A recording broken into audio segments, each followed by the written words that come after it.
Love वाला लहसा धराई दिहला पगली के दहसा बनाई दिहला। लव वाला लहसा धराई दिहला पगली के दहसा बनाई दिहला। सपना में तू आवत रे रतियों में रोज जगावत रे मन मन न तोहरे भइल बा दीवाना। जब दिल न लगे दिलदार, जब दिल न लगे दिलदार हमारी गलिया जाना। दिन मंगल हो या एतवार हमारी गलिया जाना।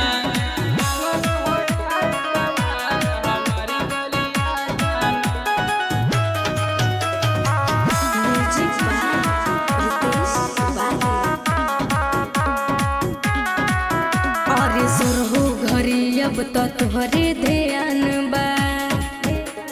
बोला न कहिया मिले के पलान बा। अरे जब चाहो सुरहु घरी अब तो तुहरे ध्यान बा। बोला न कहिया मिले के पलान बा। मिले न चाहयन होके बेचैन करेला दिल मन माने। जब दिल न लगे दिलदार, जब दिल न लगे दिलदार हमारी गलिया जाना। दिन मंगल हो या एतवार हमारी गलिया जाना।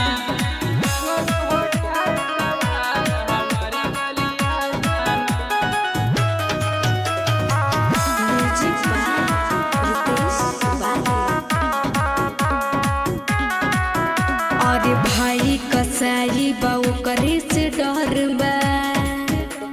का घबरालू मजनुआ नी डर बा। अच्छा अरे भाई कसाई बाऊ करे से डर बा। का घबरालू मजनुआ नी डर बा।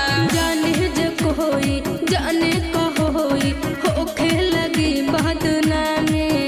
याद आई बबलुआ के प्यार, याद आई सतेंद्र के प्यार हमारी गलिया